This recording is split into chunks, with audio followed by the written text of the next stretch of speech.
ज्यू आज तपाईहरुको फर्स्ट दार्जिलिङमा बीजेपीको मिटिङ हुन गइरहेको छ तपाई अध्यक्ष चयन भइसकेपछि आजको मिटिङमा के विषयमाथि चर्चा भयो? आजको मिटिङ विशेष गरेर भारतीय जनता पार्टीको डिस्ट्रिक्ट जिल्ला स्तरीय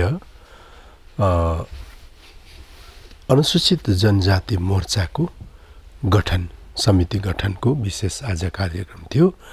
त्यही विषयलाई लिएर हामी आज बसेर जिल्ला स्तरीय अनुसूचित जनजाति मोर्चा गठन गरेका छौँ। विशेष गरेर भारतीय जनता पार्टीले मात्रै यो भूभागको राजनैतिक समाधान गर्ने अनि यो भूभागको जनजातिहरूलाई अनुसूचित जनजातिको मान्यता दिने जुन दुईटा संकल्प लिएर आज राष्ट्रको राष्ट्रिय समस्याहरूसित जुझ्दै भए पनि उहाँहरूले यो प्रतिबद्धता जाहेर गरि नै रहनु भएको छ। अनि अवश्य नै यो भूभागको राजनीतिक समाधान अनि यहाँको जनजातिलाई अनुसूचित जनजातिको मान्यता उहाँहरूले भारतीय जनता पार्टीले दिन्छ भन्ने 100% विश्वास मसित भएको हुनाले हामीले यस्तो परिस्थितिमा भारतीय जनता पार्टीलाई सक्रिय रूपमा सहयोग योगदान दिएर सशक्त बनाउनु पर्छ। अनि राष्ट्र निर्माणमा भारतीय जनता पार्टीले जुन प्रकारले आज योगदान दिइरहेको छ त्यो योगदानमा हामी पनि सहभागी हुनु, गोर्खाहरू पनि सहभागी हुनुपर्छ भन्ने विचार हो भाइ। दाजु अम्पेलले तपाईँ पहिला गोजामुमै हुनुहुन्थ्यो र 2009 देखि गोजामुले भारतीय जनता पार्टीलाई समर्थन गर्दै आएको र गत केही महिना साल अघि 2019 मा जो चुनाव भएको थियो त्यसमा पनि तपाईले समर्थन जनाउनु भएको थियो भारतीय जनता पार्टी। तर 9 देखिको 19 सम्मको जो समर्थनको अवधि पनि भारतीय जनता पार्टीले गोर्खाहरूको लागि केही गरेको छैन भन्ने एउटा आरोप छ। अनि फेरि तपाई त्यो आरोप हुँदै पनि तपाई भारतीय जनता पार्टीमा समावेश हुनुभयो, सामेल हुनुभयो, यो के लाग्छ तपाईलाई?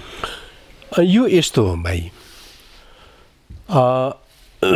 2009 देखि भारतीय जनता पार्टीलाई सपोर्ट गरेको कुरा सत्य हो। तर 2009 मा भारतीय जनता पार्टीले सरकार गठन गर्न सकेन। अनि 2014 मा श्री नरेन्द्र मोदीज्यूको नेतृत्वमा भारतीय जनता पार्टीले सरकार गठन गर्यो। त्यो 5 वर्षमा केही हुन सकेन, त्यो पनि सत्य कुरा हो। भारतीय जनता पार्टीको सरकारले राष्ट्रिय मुद्दाहरूलाई विशेष प्रावधान, विशेष प्राथमिकता दिएर काम गर्यो। अनि 2019 मा पनि उहाँहरूले सरकार गठन गर्नुभयो। अनि अहिले भाजपाको सरकार छ। तर कुरा के हो भने दुईटा विशेष मुद्दा, जनजातिको मुद्दा र राजनीतिक, यो क्षेत्रको राजनीतिक समाधानको मुद्दा विशेष रूपले 2019 को संकल्प पत्र, चुनावको संकल्प पत्रमा उहाँहरूले आफ्नो संकल्प पत्रमा अन्तर्भुक्त गरेका छन्। अनि सरकार गठन गरे पश्चात देशमा जो अन्तर्निहित देशव्यापी समस्याहरू जो थियो, सिटिजनशिपको समस्यादेखि लिएर आर्टिकल 370 को समस्या, 3 तलाकको समस्या, राम मन्दिरको समस्या, यी समस्याहरू समाधान गर्नलाई अनि त्यसले ल्याएको असन्तुष्टिताहरू, त्यसलाई देशभरि जुन प्रकारले फैल्यो, त्योसँग भारतीय जनता पार्टी जुझ्नु परिरहेको थियो। अनि हामी एउटा राष्ट्रप्रेमी भएकोले गर्दा हाम्रो प्राथमिकता राष्ट्रको विषयलाई हामीले सबैभन्दा पहिले दिनुपर्छ। हाम्रो समस्या क्षेत्रीय समस्या हो। हाम्रो निम्ति सबैभन्दा मुख्य राष्ट्र छौँ र हामी छौँ, राष्ट्र छैनौँ हामी छैनौँ। राष्ट्रले हामीलाई सम्मान र इज्जत दिएको छ, राष्ट्रले हामीलाई परिचय दिएको छ, सुरक्षा दिएको छ। यसकारण हाम्रो हजारौँ स्वतन्त्र सङ्ग्रामीहरू शहीद भएर बनाएको यो राष्ट्रलाई हामीले आज कदर गरेनौँ भने त्यो सङ्ग्रामीहरूको योगदान व्यर्थै जान्छ। पहिला चाहिँ आज भारत सरकारले के गर्दैछ? भारत सरकारले सबैभन्दा पहिला राष्ट्रव्यापी समस्याहरूलाई उहाँहरूले हेर्नु पर्यो। अनि त्यसमाथि मैले अघि भन्दै थिएँ तपाईँलाई, हुँदाहुँदै यो पेन्डेमिक आयो होइन। पेन्डेमिकको समयमा अब सरकार लोकसभा चल्न सकेन होइन। अनि यस्तै प्रकारले अब विभिन्न समस्याहरू आउँदै गयो। तर जनजातिको मुद्दा विषय लिएर, पर्मानेन्ट सल्युसनको मुद्दा विषय लिएर भारतीय जनता पार्टीले बराबर आफ्नो प्रतिबद्धता दोहोऱ्याइरहेकै छ। अनि यो कुरा पनि हामीले बुझ्नुपर्छ कि भारतीय जनता पार्टीले देशलाई प्राथमिकता दिएर काम गर्दैछ अनि हामीले पनि देशलाई प्राथमिकता दिनुपर्छ प्रथम। र अब यो दिशामा केही पहल गरेन भन्ने कुरामा अब यो पेन्डेमिकको समयमा है धेरै कुराहरू ठप्प भएर गयो है। भारतको नीति निर्धारण गर्ने, सरकारले नीति बनाउने कुराहरू पनि केही समयको लागि स्थगित भयो। त अब कुरा के आउँछ भने जनजातिको मुद्दा हो कि यो एउटा अहम मुद्दा हो। अनि यो भारतभरि छरिएर बसेको, विभिन्न राज्यहरूमा छरिएर बसेको गोर्खाहरूको है लाई प्रभाव पार्ने कुरा हो। र यसलाई पनि सरकारले भारतीय परिप्रेक्ष्य देशको परिप्रेक्ष्यबाट हेर्नुपर्ने हुन्छ र यसमा टाइम लाग्छ। साथसाथै अब यसको यहाँको जुन चाहिँ एउटा राजनीतिक समाधानको कुरा भन्नुभयो, यसबारेमा भारत सरकारले अवश्य, तर यो आजको भोलि समाधान हुने कुरा त होइन अवश्य। यसको लागि गहन चिन्तन र गहन मनन गर्ने हामीले प्रशस्त अवसर दिनुपर्छ। किनकि भारतीय जनता पार्टी मात्र एक्लो एउटा केन्द्र सरकार गठन गर्ने राष्ट्रिय पार्टी हो जसले यहाँको राजनैतिक समाधान गर्छु भनेर एउटा कटिबद्धता लिएर अगाडि बढेको छ। र उनीहरूले गोर्खाल्यान्डको वार्ता समेत सुरु गरिसकेको थियो होइन। र आजको जब यो प्रतिबद्धता उनीहरूको बराबर आइरहेको छ अनि जुन प्रकारले उनीहरूले गोर्खाल्यान्डको वार्ता उनीहरूले थालिसकेको थियो, यस्तो समयमा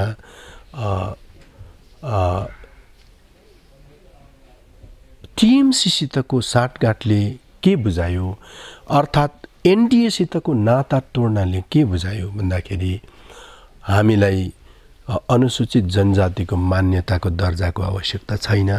हाम्रो छोराछोरीहरूलाई अनुसूचित जनजातिबाट आउने अवसरहरू, सहुलियतहरू हाम्रो यङ जेनेरेसनलाई आवश्यकता छैन भन्ने बुझायो। अनि हामीले राजनैतिक समाधान पनि आवश्यक छैन भन्ने बुझायो। एउटा कुरो जस्तो अब 2017को जो आन्दोलनमा त्यति बेला तपाईँ गोजा मोमोको सायद केन्द्रीय भाइस प्रेसिडेन्ट हुनुहुन्थ्यो होला। त्यति बेला तपाईँ त्यति बेला सक्रिय रूपमा काम गरिनु भएको थियो र त्यति बेला तपाईँहरूकै पार्टीले वार्ताको माग गरेको थियो, धेरैपल्ट वार्ताको माग गरेको थियो, तर उहाँले त्यति वार्ता हुन सकेन। वार्ता बोलाउनु यसबारेमा म के भन्छु भने यसबारेमा म तपाईँलाई जानकारी हो। हजुर, तर गत केही दिन पहिला, केही महिना पहिला वार्ता बोलायो। वार्ताको विषयवस्तु थियो गोर्खाल्यान्ड। अनि त्यो गोर्खाल्यान्डको विषयवस्तु लेखेको 24 घण्टा नबित्दै त्यो वार्ताको विषयवस्तु परिवर्तन भयो र त्यसरी नै भारतीय जनता पार्टीले पहाडको दार्जिलिङवासीहरूलाई गोर्खाहरूलाई बार झुकाउने काम मात्रै गरिरहेको छ भन्ने एउटा आरोप बार लाग्दै आइरहेको छ। सबभन्दा पहिला म तपाईँलाई के भन्छु भने 2017 को कुरा गर्छु होइन। 2017 मा एउटा सबै पार्टीहरू मिलेर गोर्खाल्यान्ड कोअर्डिनेसन कमिटी है जीएमसीसी गठन भएको थियो। अनि त्यो जीएमसीसी को प्रतिनिधिलाई केन्द्र सरकारले बोलाएर केन्द्रको गृहमन्त्री श्री राजनाथ सिंहसँग हाम्रो भेटघाट भएर बातचित भएको हो है। अनि त्यति बेला राजनाथ सिंहजीले के भन्नुभएको हो भने तपाईहरूले यो जनताले यत्रो दिनसम्म जुन बन्द भइरहेको छ, जनतालाई धेरै समस्या आइपरेको छ, यो सरकार भएको र नभएको जस्तो भयो र तपाईहरूले यो बन्द चाहिँ तपाईहरूले कृपया म तपाईहरू सबैलाई एकदम विनम्रतासित अपिल गर्छु यो हडताल उठाइदिनुहोस्। अनि यदि आज तपाईले यो निर्णय लिनुहुन्छ भने म अहिले सरकारी विज्ञप्ति जारी गर्छु कि 1 महिनाभित्र म राज्यको मुख्यमन्त्री अनि तपाईहरूसित एउटा ट्रिपरटाइट मिटिङ म 1 महिनाभित्र बोलाउँछु, जसको म विज्ञप्ति अहिले नै जारी गर्न सक्छु यदि तपाईहरूले आजको यो मिटिङमा तपाईहरूले हामीले यसप्रति एउटा सकारात्मक निर्णय दिनुहुन्छ भन्नुहुन्छ भनेर भनेको थियो।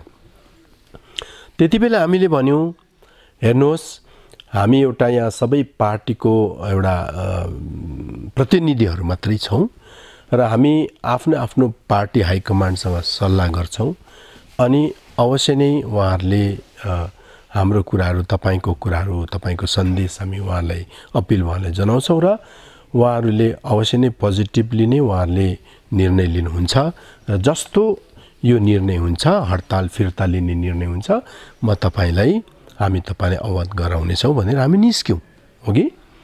निस्केपछि चाहिँ अब हामीले आफ्नो पार्टी हाइकमान्डमा उहाँको सन्देश पुर्यायौं। तर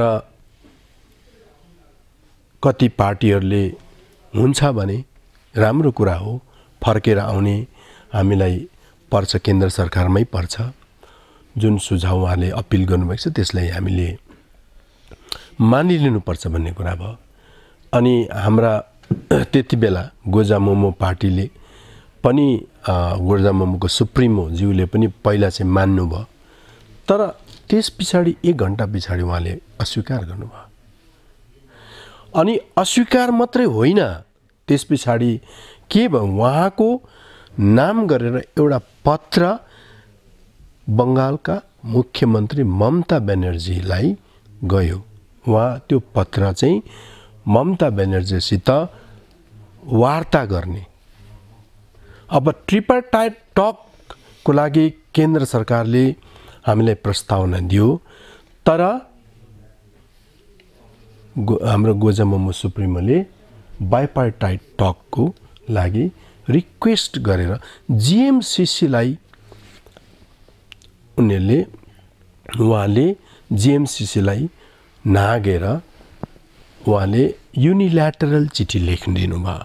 त्यस पछाडि हाम्रो जेएनएल पार्टीबाट पनि त्यस्तै वार्ता स्टेटसँग वार्तामा बस्ने चिठीको अपिल उहाँहरूले पनि पठाउनु भए पछाडि तपाईको जीएमसीसी को कुनै सान्दर्भिकता रहेन। अनि अब अहिले आएर तपाईले भन्नुहुँदै थियो वार्ताको विषयवस्तुको परिवर्तन। म एउटा कुरा तपाईलाई के भन्छु भने गोर्खाल्यान्ड शब्द भन्ने कुरा राजनैतिक दृष्टिकोणबाट हेर्ने हो भने भाजपालाई नोक्सानदायी छ। राजनैतिक दृष्टिकोणले हेर्ने हो भने पश्चिम बंगालको परिप्रेक्ष्यमा तर केन्द्र सरकारले गोर्खाल्यान्ड सम्बन्धी नै वार्ताको चिठी नोटिस त पठाएको हो नि त। अनि त्यो पछाडिको जुन चाहिँ करिजेन्डमको कुरा आयो त्यो अब मैले भनिहालेँ राजनैतिक समस्याको कारणले हुनसक्छ, राजनैतिक बाध्यताको कारण। तर कुरा के हो भने नोटिस जुन चाहिँ आयो गोर्खाल्यान्ड सम्बन्धी, अनि त्यो पहिलो नोटिस चाहिँ सबैभन्दा मुख्य महत्त्वपूर्ण हुन्छ। अनि वार्तामा गोर्खाल्यान्ड सम्बन्धी नै वार्ताहरू गरिने त्यहाँनिर अनुमति दियो। तर दाजु एउटा कुरो तपाईँले भन्नुभयो त्यो वार्ताको जो विषयवस्तु पहिला गोर्खाल्यान्ड थियो, पछि गएर जिटेको रिभ्यू मिटिङ भनेर फेरि त्यो संशोधन पत्र आयो, अर्को दोस्रो पत्र आयो। र यो विषय लिएर चाहिँ अब पहाडको सिधा सादा जनताहरूले बिजेपीमाथि यही नै भनिरहेको छ कि पहाडको सिधा सादा जनतामाथि चाहिँ बिजेपीले खेलवाड गर्दैछ, यो आरोप छ। यदि बिजेपी गोर्खाल्यान्डमाथि अडिग भए, यहाँको मेरो भएको भए उसले वार्ताको विषय लिएर पहिला नै क्लियर गर्नुपर्ने थियो कि उसले पहिला जिटेको रिभ्यू मिटिङ भनेर लेख्नु पर्ने थियो, पहिला गोर्खाल्यान्ड फेरि पछि ब्याक हुनु। अनि यो काहीँ न काहीँ बिजेपीले दार्जिलिङको जनतामाथि गोर्खाहरूमाथि खेलाइँची गरेको यो भान तपाईँलाई भएको छैन? होइन, मलाई पटक्कै भएको छ। किनभने पहिलो जुन चाहिँ चिठी गोर्खाल्यान्ड सम्बन्ध विषयवस्तु भनेर चिठी लेख्नु नै महत्त्वपूर्ण कुरा हो। अनि गोर्खाल्यान्ड किन भन्ने कुरामा यहाँ जिटिए छँदै अर्को व्यवस्था किन भन्ने कुरा प्रश्न उठ्नु त सान्दर्भिक कुरा हो नि त।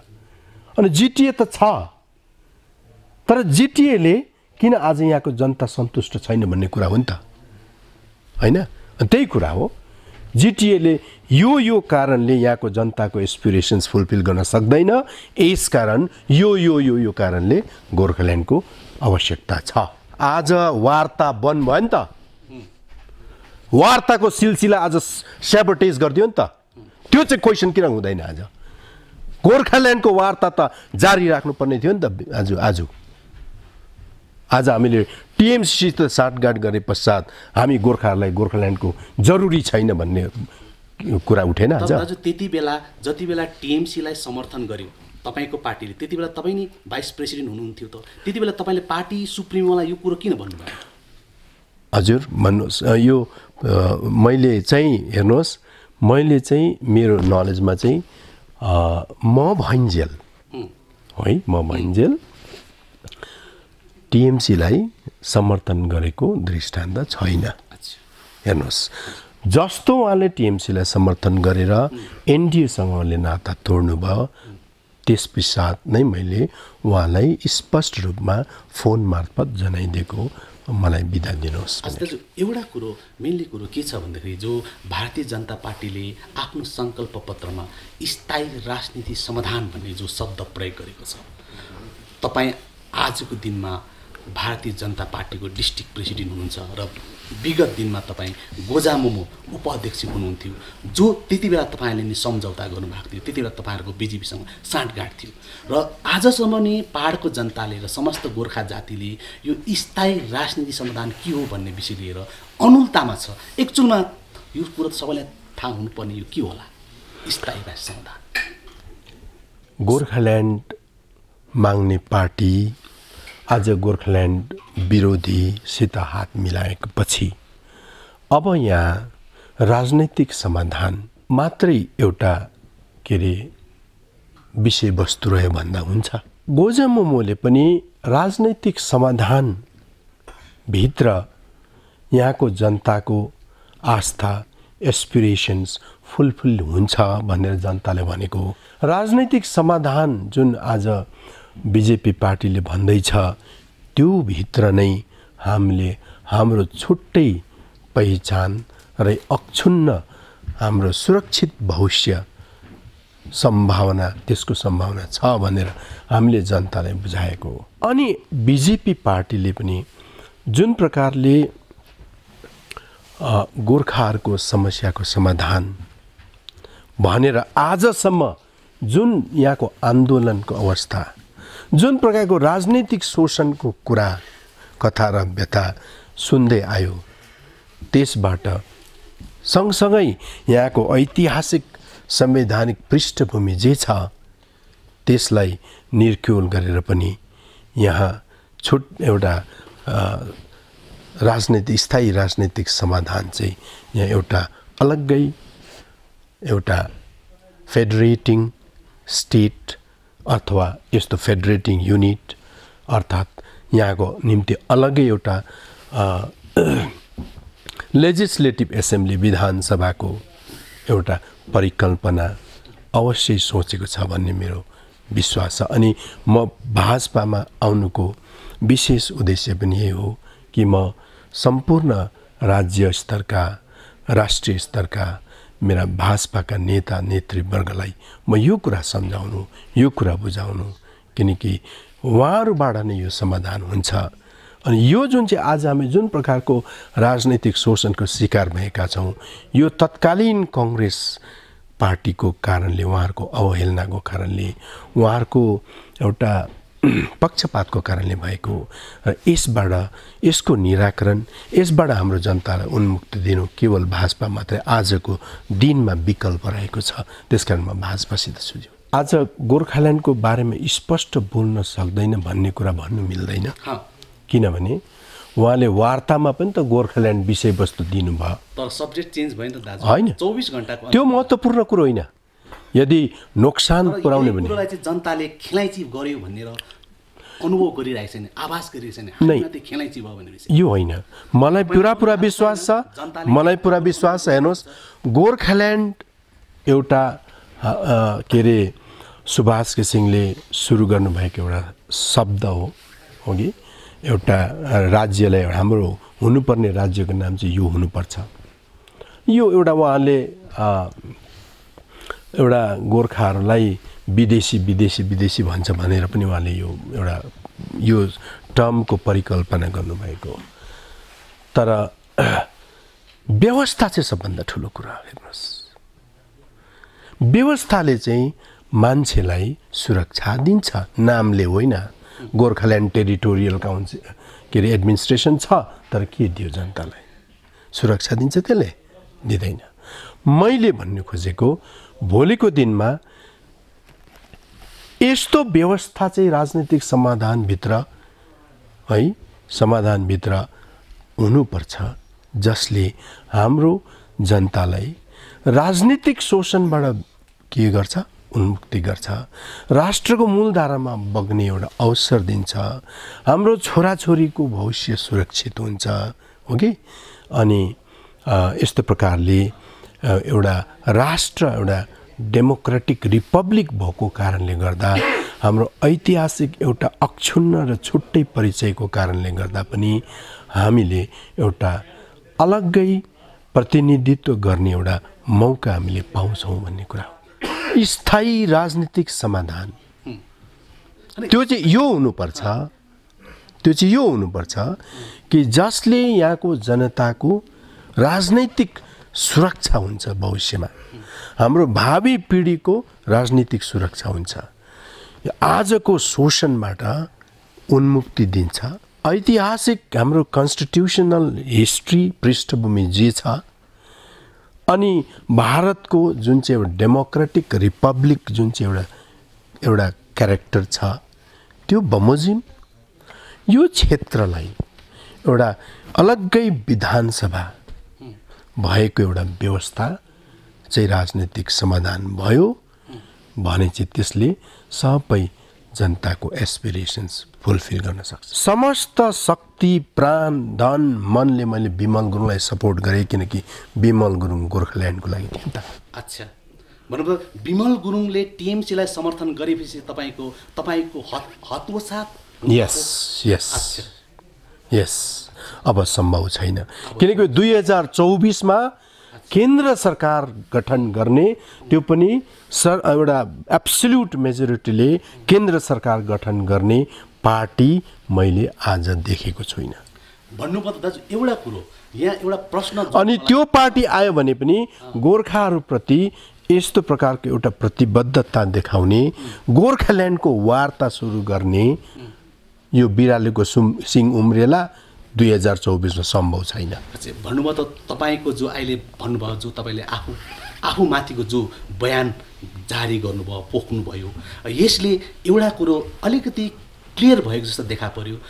छुट्टै राज्य गोर्खाल्यान्डको विषयवस्तुमाथि चाहिँ विमल गुरुङ मात्रै त्यही दिनसम्म चाहिँ एउटा इमान्दार व्यक्ति थियो भन्ने तपाईँको मनमा यस हवस् हुन्छ धन्यवाद।